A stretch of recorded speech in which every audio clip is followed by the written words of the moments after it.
Good morning. Welcome again to Morning Devotions, and thank you again for our time together.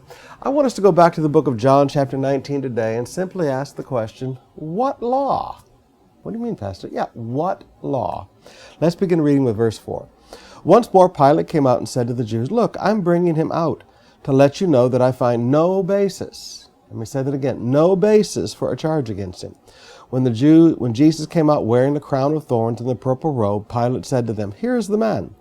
As soon as the chief priests and their officials saw him, they shouted, "Crucify, crucify." But Pilate answered, "You take and crucify him. As for me, I find no basis." Now twice he says, "I find no basis for a charge against him." The Jews insisted, "We have a law. Maybe you Romans don't have a basis, but we have a basis. We have a law. And according to that law, he must die because he claimed to be the Son of God." Wow. We have a law. Now, it's not one of God's laws. The closest that this could be to one of God's laws would be Leviticus 24, around verse 16 and 17, where the scripture says that anyone who blasphemes must be put to death. Blasphemes the name of God must be put to death. But Jesus never blasphemed God. Jesus just said who he was. He told the truth. They said, "Are you the Son of God?" And he said, "I am the Son of God." He told the truth. He never answered any of the other invalid charges. He never answered any of the lies against him. But he did tell the truth. He said, "I am the Son of God." Now, they said, "We have a law." Jesus never violated Scripture because we know biblically that Jesus never sinned.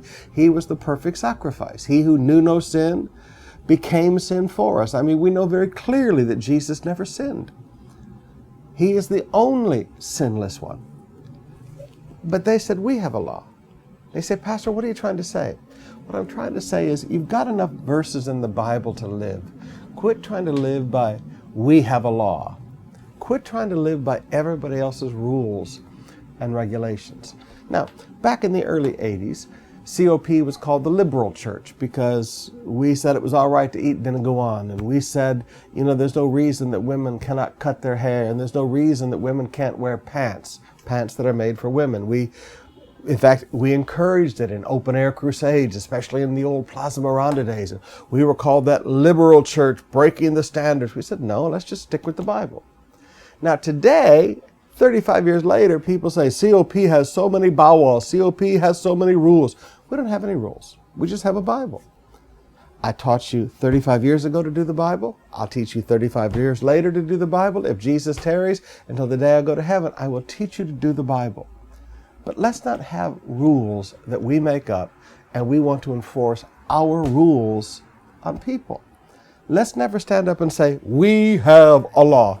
We shouldn't have any laws. We should just have the Bible. Now, this is why when young men come to me and they say, "Pastor Summerall, can I have an earring in my ear?" I said, "Well, I don't find any verses in the Bible against that, and I don't see that there's anything wrong with it." I said, "Now, you need to honor your mother and father, and if your mother and father don't want you to have it, then you shouldn't have it." But there's so many things that people want to make as rules today. And it's amazing. They call right wrong, and they call wrong right, and it's all, we have a law. Now, brothers and sisters, if my frustration is showing, it is. There are so many Christians today that don't want to do the Bible because they consider that rules, but they do want to obey all the church rules. But those church rules aren't what God asks of you. Please, let's never allow ourselves to be controlled by "we have a law." Let's be like Jesus.